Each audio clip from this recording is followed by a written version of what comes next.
The bank teller's face went white as fresh snow when she looked at my account balance. And honey, I knew right then and there that my whole world was about to come crashing down.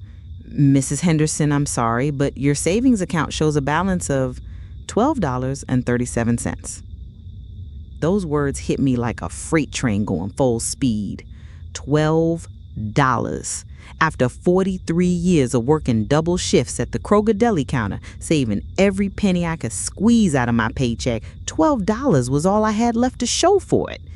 I had to grip that marble counter at First National Bank so tight my knuckles went pure white because, sweetie, my legs were about to give out right there in front of God and everybody.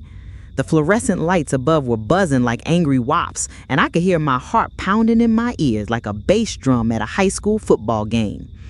There must be some mistake," I whispered, my voice barely audible over the sound of customers chatting behind me in line. But deep down in my gut, I already knew there wasn't any mistake.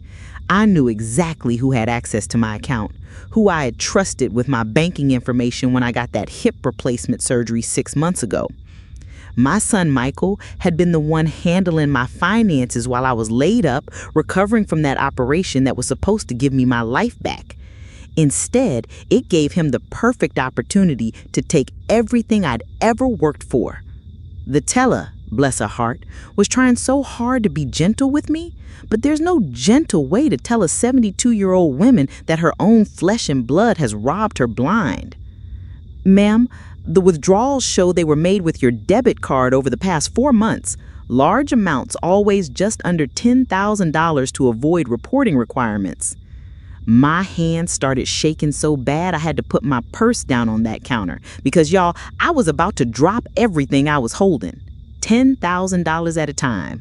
My Michael, my baby boy who I raised all by myself after his daddy ran off when he was just 3 years old, had been systematically draining my life savings like he was siphoning gas from a car. I managed to stumble out of that bank and into the Phoenix heat that felt like walking into an oven set to broil. The parking lot asphalt was so hot you could probably fry an egg on it, and the sun was beating down on my silver hair like it had a personal grudge against me. I sat in that old Toyota Camry for I don't know how long, just staring at that bank statement they'd printed out for me, watching those numbers swim around through the tears I was trying so hard not to let fall. Withdrawal after withdrawal, each one authorized with my own debit card, the card I'd given Michael just for emergencies when I went into surgery. Apparently, his gambling debts and his new girlfriend shopping sprees qualified as emergencies in his book. Before I tell you what happened next, and honey, this part is going to absolutely shock you. If you're loving this story, smash that subscribe button and hit that bell. You know I get so excited when I see y'all in the comments. Speaking of which, what state are you calling home right now? Drop it down below. And sweetie, tell me, have you ever had family treat you like you didn't matter? Because your stories help me know I'm not alone in this crazy world. Now, let me tell you what I discovered next, because what they did was about to backfire in the most beautiful way. I drove home to my little ranch house on Saguaro Street with my mind spinning like a washing machine stuck on the spin cycle. Everything looked exactly the same as when I'd left that morning. The desert landscaping I'd worked so hard to maintain, the little ceramic roadrunner by my front door that Michael had given me for Mother's Day 3 years ago. But nothing would ever be the same again, because now I knew what kind of man my son really was. I walked through that front door and the air conditioning hit me like a blessing, but it couldn't cool the fire that was building up in my chest. The house felt different now, like it was holding secrets in every corner, and I found myself looking at everything with new eyes. The first thing I did was call Michael. My fingers were shaking so bad I had to try 3 times to dial his number correctly. When he answered, his voice was all cheerful and normal, like he hadn't just stolen his mother's entire life savings. "Hey, Mom, how you feeling today? Is your hip bothering you?" The concern in his voice made me sick to my stomach, because it was all an act, all lies wrapped up in pretty paper like a Christmas present from the devil himself. "Michael," I said, and my voice came out steadier than I expected, "I was just at the bank." The silence on the other end of that phone call stretched out longer than the Grand Canyon, and I could practically hear the gears turning in his head as he tried to figure out what to say next. "Oh, the bank. Is everything okay with your account?" He was still trying to play innocent, honey, but I could hear the nervous edge creeping into his voice like smoke under a door. "My account has $12 in it, Michael. $12. The words came out sharp as broken glass, and I heard him suck in a breath like I just slapped him across the face. "Mom, that can't be right. Let me check on that for you. There might be some kind of banking error or maybe identity theft. You know how these scammers target seniors." Identity theft. He actually had the nerve to suggest that someone else had stolen my money when he was sitting there with my debit card probably still warm in his wallet. Identity theft, I repeated, letting those words hang in the air like laundry on a clothesline. "You're absolutely right, Michael. Someone I trusted completely stole my identity and cleaned out my account. Someone who had access to my banking information while I was recovering from surgery." The silence that followed was thick. You could cut it with a butter knife. Finally, he cleared his throat and said, "Mom, I don't know what you're implying, but I would never—" "Don't you dare." I interrupted and my voice was pure steel now. "Don't you dare lie to my face after what you've done. I raised you better than this, Michael. I worked my fingers to the bone for 43 years to save that money." The conversation ended with him hanging up on me, just like that. Click. Like our entire relationship, like all the sacrifices I'd made raising him as a single mother, like everything I'd ever done for him meant nothing more than a dial tone. I sat there holding that dead phone, listening to the hum of my air conditioner and the sound of my neighbor's dog barking next door, and I felt more alone than I ever had in my entire life. But you know what, sweetie? Sometimes being alone is exactly what you need to think clearly, and my mind was starting to work like a steel trap. "Where's the money?" I asked, and my voice took on this knowing, suspicious quality. Because, honey, I didn't raise no fool during my 37 years working with teenagers at the library. I'd seen every kind of lie, excuse, and half-truth that young people could come up with, and my own daughter was stammering worse than Jimmy Morrison trying to explain why he hadn't returned his overdue books for the third time in a month. We used it for house expenses, Mom. You know, groceries, utilities, heating bills, stuff like that." Jennifer's voice got smaller with each word, like she was shrinking inside herself, and she couldn't meet my eyes when she said it. That's when something inside me snapped, like a rubber band that's been stretched too far for too long. House expenses? I could feel those tears starting to sting my eyes, but they weren't sad tears, honey. They were pure rage tears mixed with disbelief and heartbreak. This is my house with my name on the deed that I worked 40 years to pay off while raising you kids by myself after your father decided he'd rather chase barmaids in Casper than be a husband and father, and you sold my car to pay for expenses in my house? The words came out between little sobs, but each sob was building into something bigger, something angrier, something these two had never seen from their sweet old mom, Ruth. Jennifer tried to put her arm around me, but I stepped back because suddenly I didn't want their comfort. I wanted answers. I wanted justice, and I wanted my car back. "Mom, please understand, we're struggling right now. Brad's been looking for work ever since the mine laid him off, and you thought you'd steal from me," I interrupted, and honey, my voice was dripping with all that irony you could taste. "You thought you'd take the one thing that let me maintain some dignity and independence, and you thought I'd just smile and take it like some senile old lady who doesn't know better?" Now, let me back up and tell you how we got to this point, because this story goes deeper than a Wyoming oil well, and the roots of this betrayal stretch back further than you might think. Jennifer is my middle child, 45 years old, and she's always been the one who struggled the most with life's challenges. Her older brother Michael is a successful engineer up in Billings, and her younger sister Sarah teaches school down in Denver. But Jennifer, bless her heart, has always seemed to find trouble like a magnet finds metal. She dropped out of college after 2 years, worked a series of retail jobs that never seemed to last more than a year or two, and had a string of relationships with men who treated her poorly. When she met Brad 5 years ago at a honky-tonk bar in Cheyenne, I thought maybe she'd finally found someone who would treat her right. He seemed steady enough, worked at the mine, had his own apartment, and he was polite to me during family gatherings. But honey, people can fool you for a long time if they're determined enough. And Brad Thompson turned out to be one of those men who's charming on the surface, but rotten underneath, like an apple that looks perfect until you bite into it and find it's brown at the core. The trouble started about 18 months ago when Brad began having problems at work. He'd come home complaining about his supervisor, about safety regulations being too strict, about how the mine owners didn't appreciate good workers anymore. At first, I felt sorry for him because Lord knows working in a coal mine isn't easy, and I tried to be supportive when he vented his frustrations over dinner at my kitchen table. But gradually, his complaints became more frequent and more bitter, and I started noticing that he was drinking more beer than usual while telling these stories. Then came the first layoff notice last winter. The mine was cutting back due to decreased demand for coal, and Brad was one of the newer employees, so his name was on the list. Jennifer was beside herself with worry about how they were going to pay their bills. And that's when I made the first of what would turn out to be several mistakes. "Why don't you two move in here temporarily?" I suggested one snowy evening in February, "just until Brad finds another job. This house is too big for just me anyway, and it would help both of us." Y'all, looking back on it now, I can see that this was when they started seeing me not as Jennifer's mother who deserved respect, but as their personal ATM machine. It started small, like most thefts do. Brad would ask to borrow $20 for gas, promising to pay me back on Friday, but Friday would come and go without any mention of the money. Jennifer would ask if I could pick up groceries for all of us since I was going to the store anyway, but somehow they never offered to pay their share of the bill.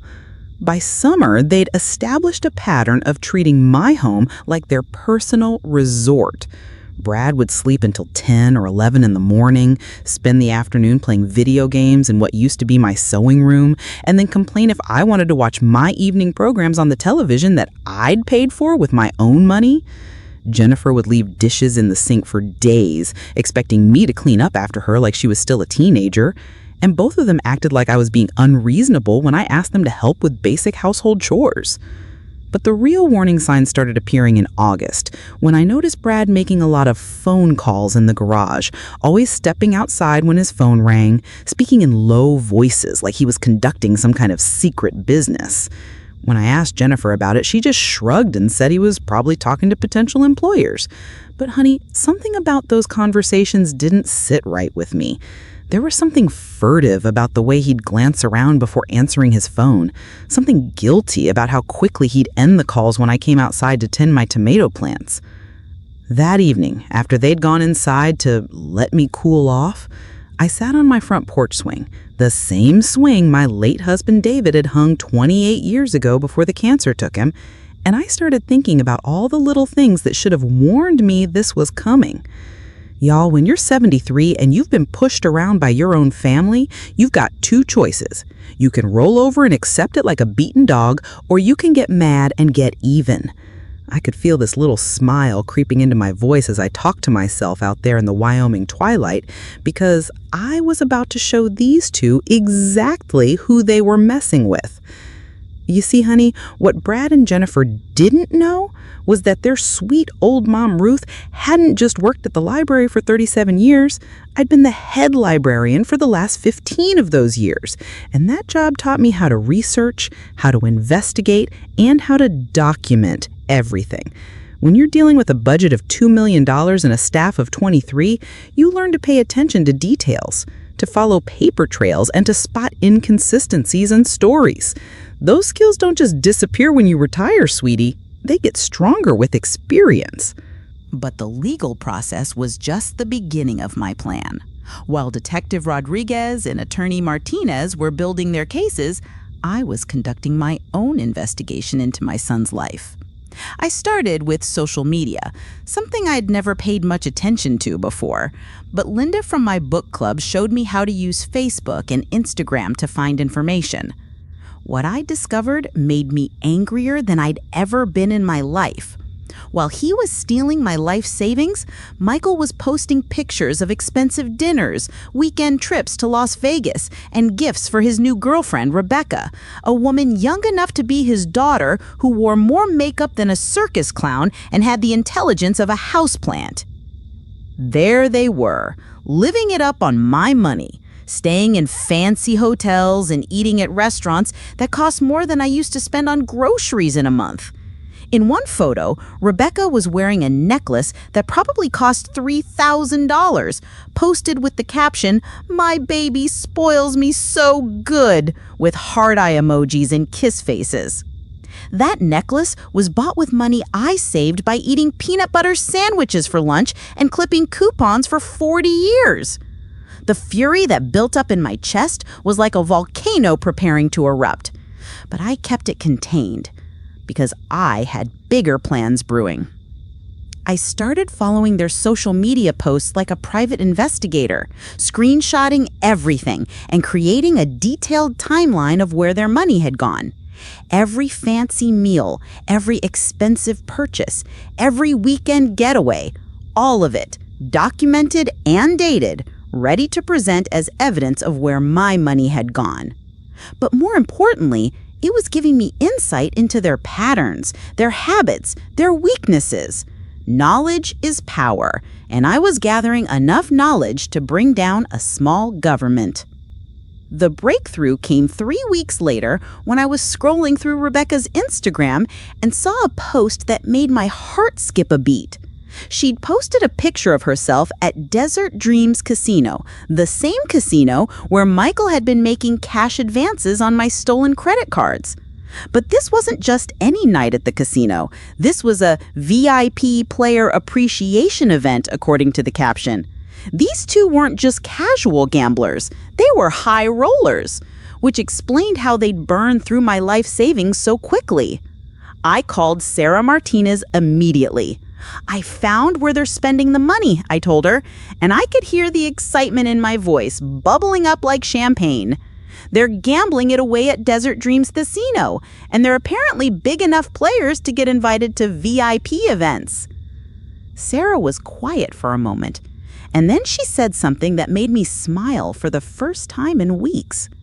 "Mrs. Henderson, casinos keep incredibly detailed records of all their players, especially VIPs.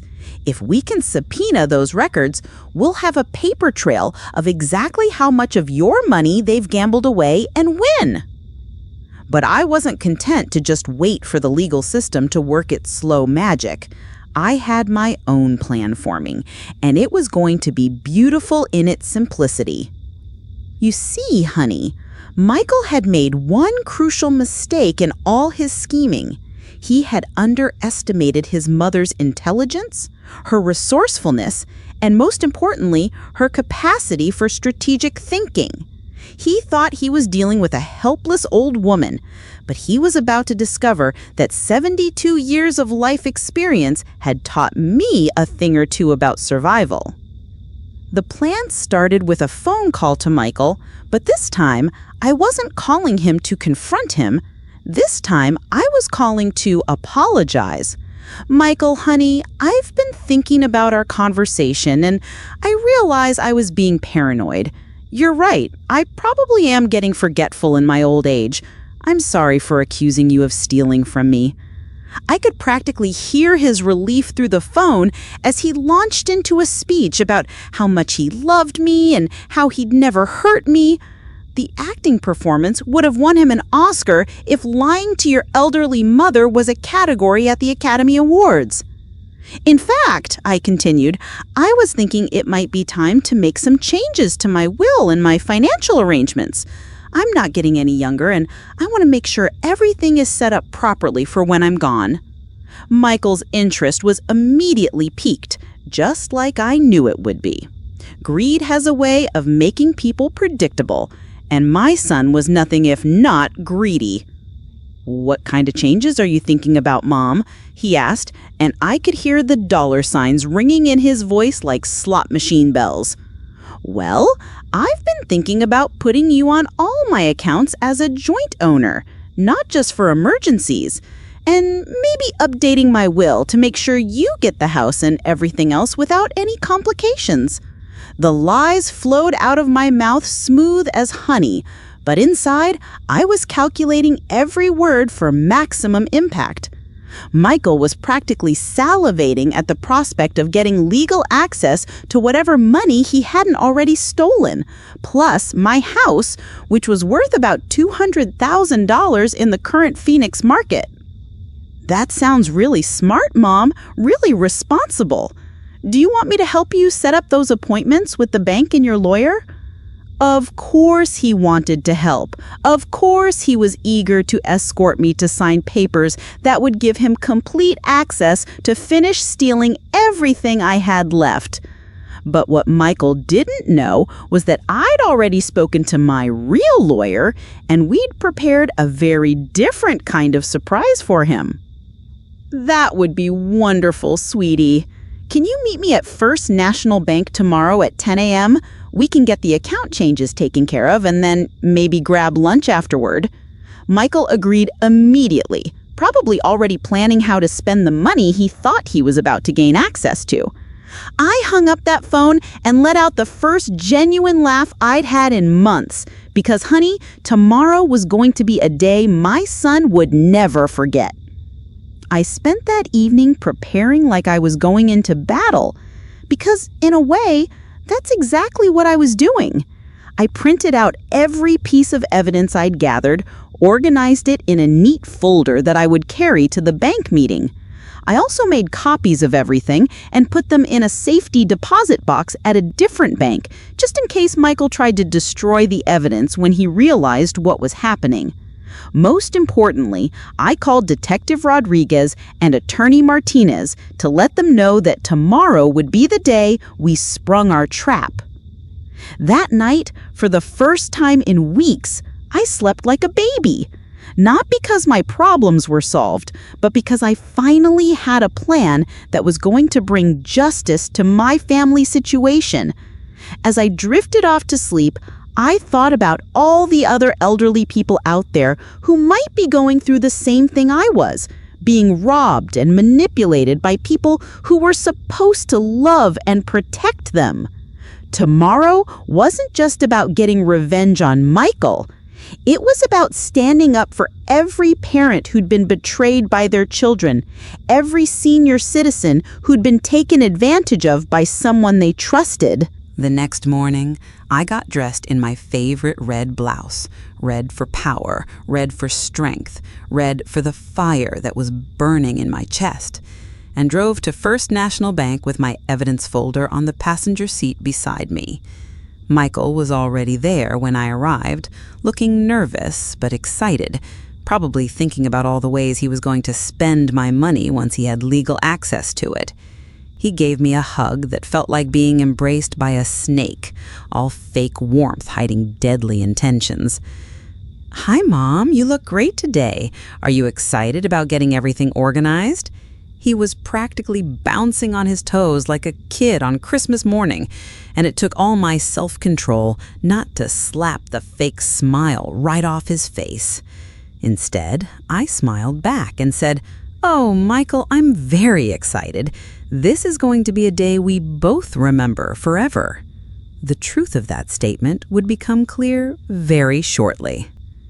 We walked into the bank together, and I asked to speak with the manager about making changes to my account. The same teller who'd delivered the devastating news about my empty account recognized me and gave me a sympathetic smile. "Mrs. Henderson, how you doing today?" she asked, and I could see in her eyes that she remembered our previous conversation.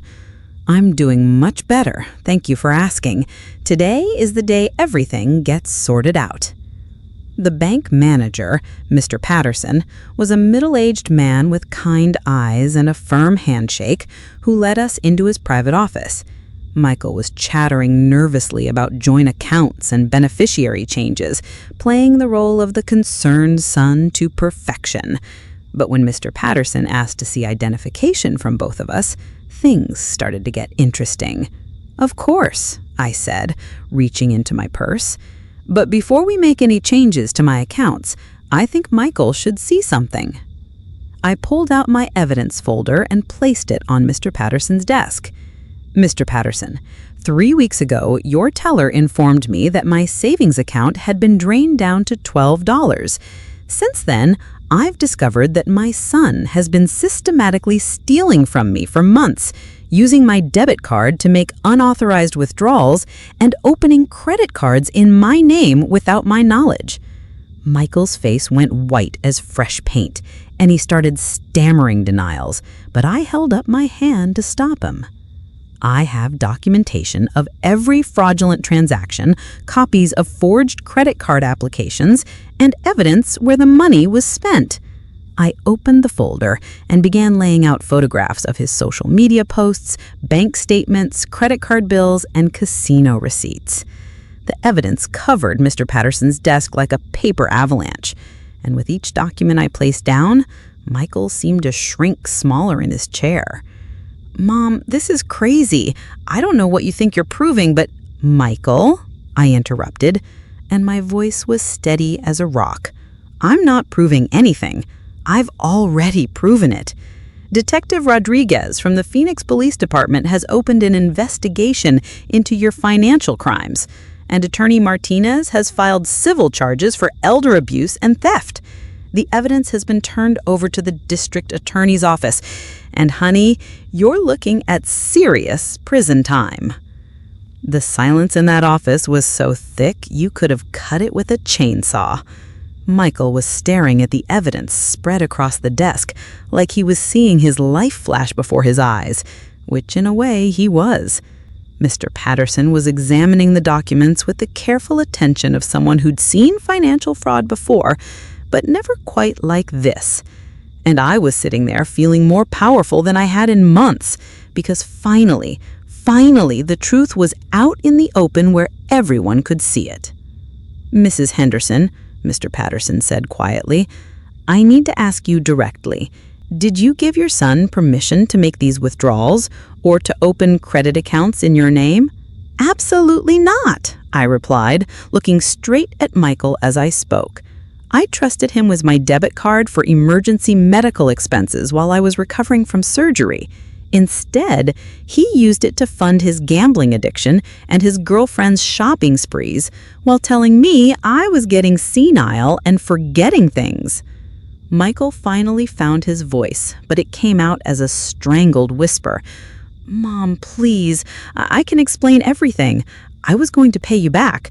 The casino investments were going to—" "Investments?" I cut him off, and I could feel that righteous anger rising in my voice like a gospel choir hitting a high note.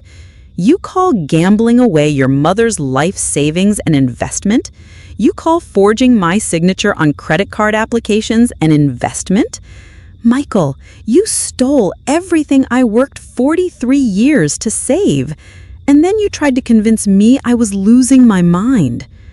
Mr. Patterson cleared his throat and said, "I'm going to need to report this to our fraud department immediately, and I'll be cooperating fully with the police investigation. Mrs. Henderson, we'll work on recovering whatever funds we can through our insurance and fraud protection policies." Then he looked at Michael with the kind of expression you'd give a roach you found in your kitchen.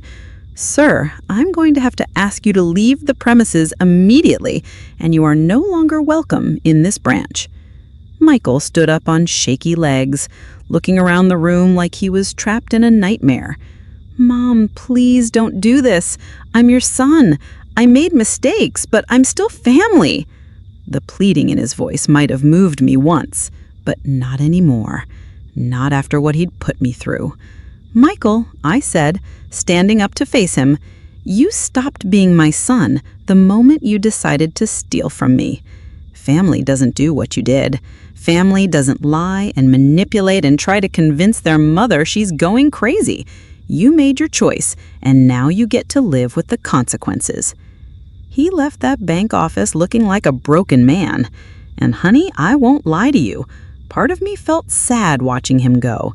This was the baby I'd rocked to sleep, the little boy I'd cheered for at Little League games, the teenager I helped with heartbreak and homework. But that little boy was gone. replaced by a man who saw his elderly mother as nothing more than a source of money to fund his destructive lifestyle. The man who walked out of that bank wasn't my son anymore. He was just a stranger who happened to share my DNA.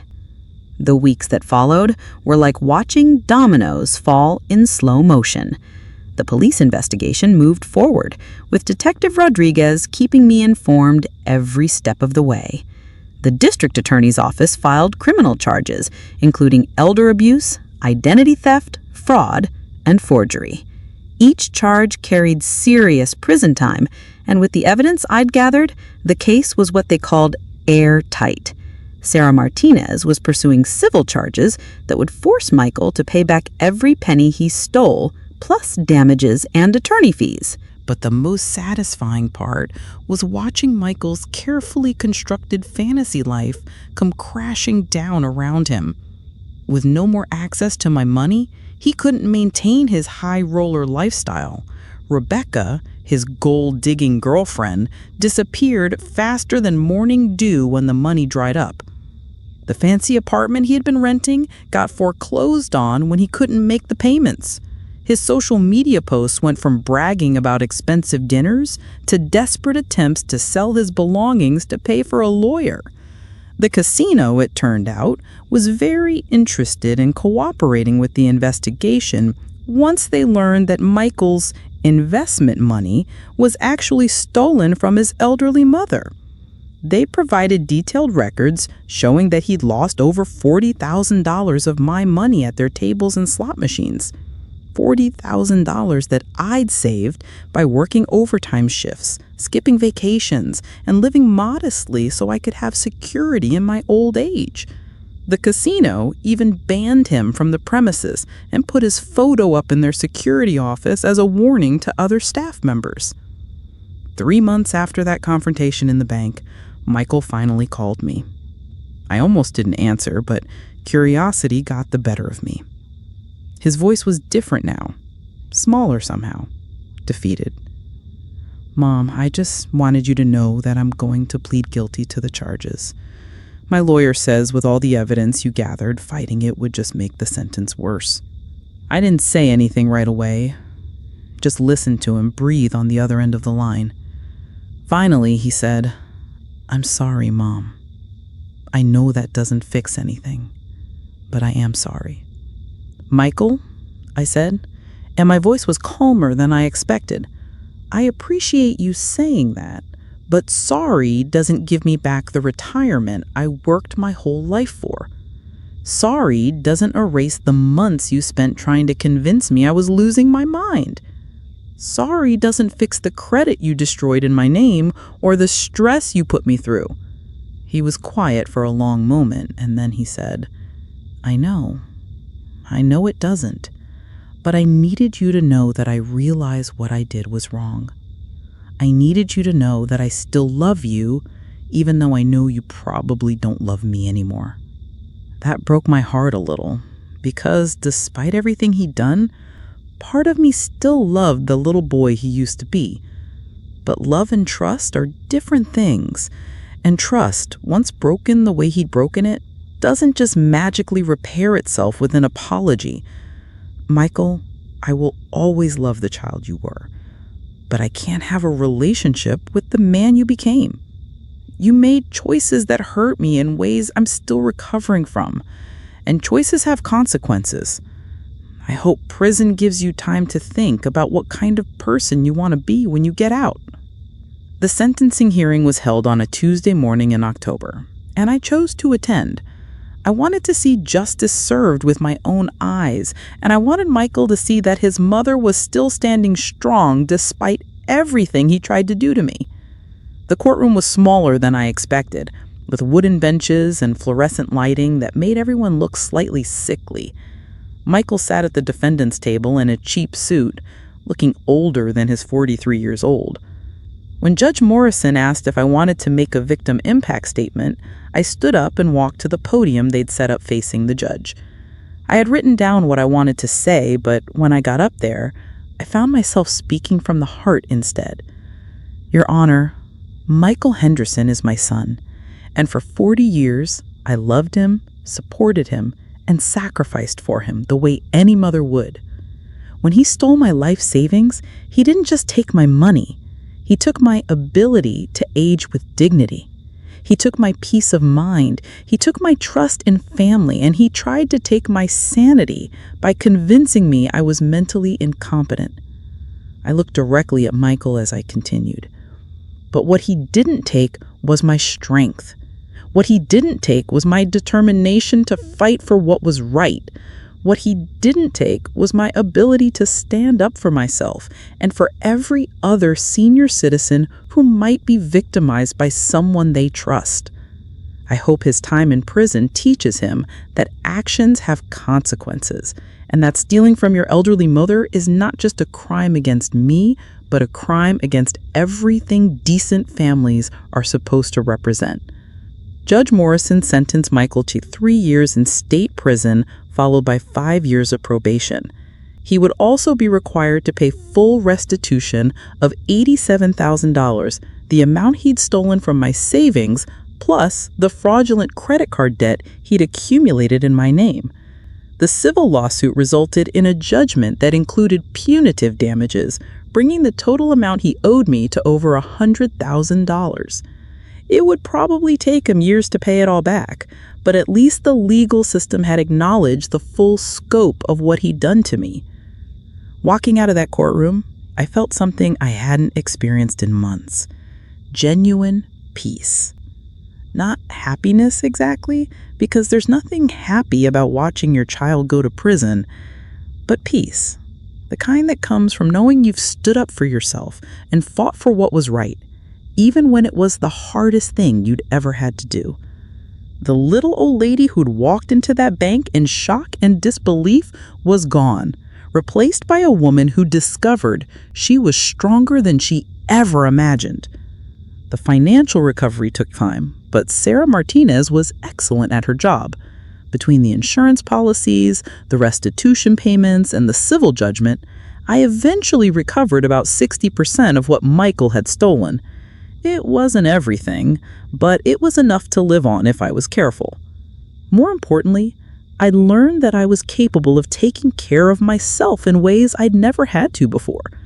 I'd navigated the legal system, gathered evidence like a private detective, and fought for justice against someone I'd raised and loved. But the real recovery wasn't financial. It was personal. I discovered that at 72 years old, I was still capable of learning new things, fighting new battles, and standing up for myself in ways I'd never had to before. I started volunteering with a local organization that helped elder victims of financial abuse, sharing my story and teaching other seniors how to protect themselves from scammers and unscrupulous family members. Turns out, my experience wasn't unique. Elder financial abuse is an epidemic, and most victims never report it because they're too ashamed or because the perpetrator is someone they love. 6 months later, I was grocery shopping at Kroger when I ran into Linda from my old book club. She took one look at me and said, "Dorothy, you look different, stronger somehow." I smiled and said, "Honey, I feel different. I learned this year that I'm tougher than I ever gave my credit for." I still live in my little house on Saguaro Street, still tend my desert garden, still clip coupons and shop the sales. But now I also speak at senior centers about financial safety, work with Detective Rodriguez's department to help other elder abuse victims, and serve on the board of directors for the organization that helped me navigate the legal system. My story became a tool to help others, which gave meaning to the pain I'd endured. Michael has been in prison for 8 months now, and he writes me letters sometimes. I don't answer them, but I do read them. He tells me about the classes he's taking, the job he has in the prison library, the therapy sessions that are helping him understand his addiction problems. Part of me hopes he's genuinely changing, becoming the man I raised him to be before greed and addiction corrupted his moral compass. But I've learned that hope and trust are different things, and trust has to be earned back through actions, not words. The house feels peaceful now. free from the constant anxiety of wondering what financial disaster Michael might create next. My credit has been repaired, my accounts are secure, and I've set up systems to protect myself from future fraud. I sleep well at night, not just because my money is safe, but because I proved to myself that I could handle whatever life threw at me, even when it came from the person I least expected. Last week, I got a call from Detective Rodriguez with news that made my heart sing like a church choir on Easter Sunday. Mrs. Henderson, I wanted to let you know that your case has been featured in a training program we're developing for other law enforcement agencies. Your documentation and the way you handled the investigation is being used as a model for how elder abuse victims can protect themselves and gather evidence. Hearing that my nightmare had become a tool to help other people made every sleepless night and every tear I'd shed worth it. The training program includes copies of the evidence I gathered, the timeline I created, and the step-by-step process I used to expose Michael's crimes.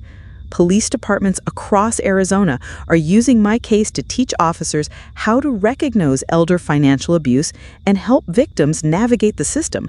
Some days, when I'm feeling particularly proud of myself, I imagine other elderly people out there learning from my experience and finding the strength to fight back against their own ungrateful children or predatory family members. But the most unexpected blessing came from sharing my story at the senior center downtown. After one of my presentations, a woman named Gloria approached me with tears in her eyes.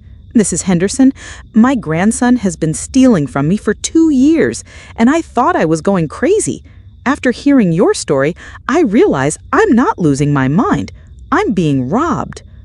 Gloria was 81 years old, sharp as a tack, but her grandson had been using the same tactics Michael used on me, convincing her that her memory was failing when money went missing from her accounts. I spent 3 hours with Gloria that afternoon, teaching her everything I learned about documenting evidence, protecting her remaining assets, and finding the right legal help. 6 weeks later, she called me with an update that made me cry happy tears. "Dorothy, honey, my grandson is in jail, and I got most of my money back. More importantly, I got my confidence back. I'm not a confused old woman. I'm a warrior, just like you taught me." That phone call reminded me that sometimes the worst things that happen to us can become the foundation for helping other people. And there's no feeling in the world quite like turning your pain into someone else's strength. The ripple effects of standing up to Michael continued to surprise me in the most wonderful ways. Sarah Martinez referred other elder abuse victims to me, and I found myself becoming an unofficial advocate for seniors who were being financially exploited. I learned about resources I never knew existed, met other survivors who'd fought similar battles, and discovered a whole community of people dedicated to protecting elderly Americans from predators who saw their age as vulnerability instead of wisdom. One afternoon, when I was working in my garden, my neighbor, Mrs. Chen, came over with a worried expression. "Dorothy, I hate to bother you, but my nephew wants me to sign some papers about my house, and something doesn't feel right about it. Could you take a look?" Mrs. Chen was 85 and had lived next door to me for 15 years, and the papers her nephew wanted her to sign were basically giving him power of attorney over all her assets. The documents were written in confusing legal language designed to hide their true purpose, but after everything I'd been through, I could spot financial manipulation a mile away. "Mrs. Chen," I told her, "these papers would give your nephew complete control over your house, your bank accounts, and all your financial decisions. Is that really what you want?" Her face went pale as she realized what she'd almost signed. "No, absolutely not. I just thought he was trying to help me with my finances." We spent the rest of that afternoon going through her documents, setting up safeguards to protect her assets, and most importantly, giving her the knowledge she needed to recognize when someone was trying to take advantage of her trust. That evening, I realized that my experience with Michael hadn't just taught me how to protect myself, it had given me the tools to protect other people too. The investigative skills I'd developed, the legal knowledge I'd gained, and the confidence I'd built were all resources I could share with other seniors who might be facing similar situations. What had started as the worst betrayal of my life had transformed into a mission to help other elderly people avoid the same trap. The really beautiful part was how my new role as an advocate connected me with people I never would have met otherwise. There was Frank, a 78-year-old veteran whose daughter-in-law had been stealing his disability checks. There was Esther, whose son had taken out a second mortgage on her house without her knowledge. There was Robert, whose granddaughter had maxed out credit cards in his name to pay for her drug habit. Each story was heartbreaking, but each victory was a reminder that fighting back was always possible, no matter how old you were or how betrayed you felt. Working with these families also taught me something important about forgiveness. Not the kind of forgiveness that pretends everything is okay and welcomes the abuser back with open arms, but the kind that lets you move forward without carrying the poison of hatred in your heart. I didn't forgive Michael because he deserved it or because family is supposed to stick together no matter what. I forgave him because holding on to that anger was hurting me more than it was hurting him, and I'd worked too hard to rebuild my life to let his choices continue destroying my peace of mind. That doesn't mean I've forgotten what he did or that I would ever trust him again. It just means that I refuse to let his betrayal define the rest of my life. I'm 73 years old now, and I could spend my remaining years bitter and suspicious and afraid, or I could spend them helping other people and enjoying the security I've rebuilt for myself. The choice was mine, and I chose strength over bitterness, purpose over self-pity. Michael was released from prison last month after serving his full 3-year sentence. He called me 2 days after getting out, and this time his voice sounded different. Older, more serious, genuinely remorseful in a way that felt real instead of manipulative. "Mom, I know you probably don't want to hear from me, but I needed to tell you that I understand now what I did to you. Prison gave me a lot of time to think, and I realized that I didn't just steal your money. I stole your trust, your peace of mind, and your ability to enjoy your retirement. I stole your dignity and tried to make you think you were losing your mind. I can't undo any of that, but I want you to know that I take full responsibility for it." I listened to him talk for about 10 minutes, and I could hear something in his voice that hadn't been there before. Genuine accountability without excuses or justifications. He didn't ask for forgiveness or try to convince me to give him another chance.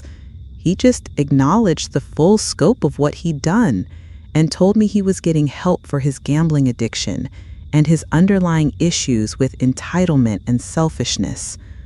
"Mom, I hope someday you can know that I became a better person because of the consequences you made sure I faced." After he hung up, I sat in my kitchen for a long time, thinking about the man I'd raised, and the man he'd become, and the man he might still turn into. The little boy who used to help me bake cookies and bring me dandelions from the yard was still in there somewhere, buried under years of bad choices and addiction and selfishness. Maybe prison had given him the wake-up call he needed to find that little boy again. Maybe he would spend the rest of his life trying to make amends for what he'd done. Maybe he would become someone I could be proud of again, even if I could never trust him with my money or my heart. But those maybes weren't my responsibility anymore. My responsibility was to live my own life, help other people when I could, and enjoy the security and independence I'd fought so hard to rebuild. I learned that you can love someone from a distance, hope for their recovery without enabling their destructive behavior, and protect yourself without becoming bitter or closed off to the world. 6 months later, I was featured in an article in the Arizona Republic about elder financial abuse, and the response was overwhelming. I received dozens of letters from seniors across the state who were dealing with similar situations, and several law enforcement agencies invited me to speak at their training seminars. The article led to an invitation to testify before a state legislative committee that was considering stronger penalties for elder financial abuse. And honey, let me tell you, walking into that Capitol building to tell my story to lawmakers was one of the proudest moments of my life. The legislation that resulted from those hearings was nicknamed Dorothy's Law by the committee chairman, and it increased the penalties for stealing from elderly victims and required financial institutions to report suspected elder abuse to authorities. Knowing that my nightmare had led to legal changes that would protect other seniors made every moment of pain I'd endured feel worthwhile. Sometimes the worst things that happen to us become the foundation for the most important work we'll ever do. Today, I'm 74 years old, and I live a life that's busier and more meaningful than I ever imagined possible when I was working at that deli counter all those years ago. I speak at senior centers, work with law enforcement agencies, mentor other elder abuse survivors, and serve on the board of 2 organizations dedicated to protecting elderly Americans from financial predators. My calendar is full of appointments and meetings and social events, and I wake up every morning with a sense of purpose that I'd never experienced before. The money Michael stole was just money. But what I gained in the process of fighting back was infinitely more valuable. I discovered strength I didn't know I had, developed skills I'd never needed before, and found a community of people dedicated to protecting vulnerable seniors from exploitation. I learned that at any age, you can surprise yourself with your own resiliency, your own capacity for growth, and your own ability to turn tragedy into triumph. My house on Saguaro Street is still my sanctuary, but now it's also headquarters for what I jokingly call Dorothy's Army, a network of seniors who look out for each other, share information about scams and frauds, and support each other through family crises and financial difficulties. We meet every Thursday afternoon in my living room, drinking coffee and sharing stories and strategies for staying safe and independent in a world that sometimes sees our age as weakness instead of wisdom. Last week, Detective Rodriguez stopped by to tell me about a case where my training materials had helped another elderly woman gather enough evidence to convict her son of financial elder abuse. Mrs. Henderson, that's the 15th case this year where your documentation methods led to a successful prosecution. You've probably saved other seniors hundreds of thousands of dollars by teaching them how to protect themselves. Hearing that made me think about all the money Michael had stolen from me and how that loss had been transformed into a gain for so many other families. The bank teller's face went white as fresh snow when she looked at my account balance. That's how this story started, with devastating news that my son had stolen everything I'd worked for. But sitting here now, looking at my bank statements that show a healthy balance rebuilt through restitution payments and careful money management, I realized that the real story isn't about the money he took. The real story is about the woman I became when I decided to fight back, the lives I've touched by sharing my experience, and the legacy I'm building out of what should have been my destruction. Michael still sends me letters sometimes, updates about his job at a warehouse and his attendance at Gamblers Anonymous meetings and his slow progress towards becoming a decent human being. I read them, but I don't respond. Because forgiveness doesn't require relationship, and love doesn't require trust. I hope he continues to grow and change and become someone worthy of the little boy I raised. But my happiness and my purpose don't depend on his redemption anymore. They depend on the choice I make every day to use my experience to help other people and to live with dignity and strength and joy despite everything I've been through. So y'all, when life knocks you down, and honey, it will knock you down, remember that getting back up isn't just about surviving. Sometimes it's about discovering that you're stronger than you ever imagined, that your worst experience can become your greatest source of purpose, and that the people who try to destroy you might just end up creating the most powerful version of yourself you've ever been. At 74 years old, I'm living proof that it's never too late to fight back, never too late to find your voice, and never too late to turn your pain into someone else's strength. And that, sweetie, is worth more than all the money in the world.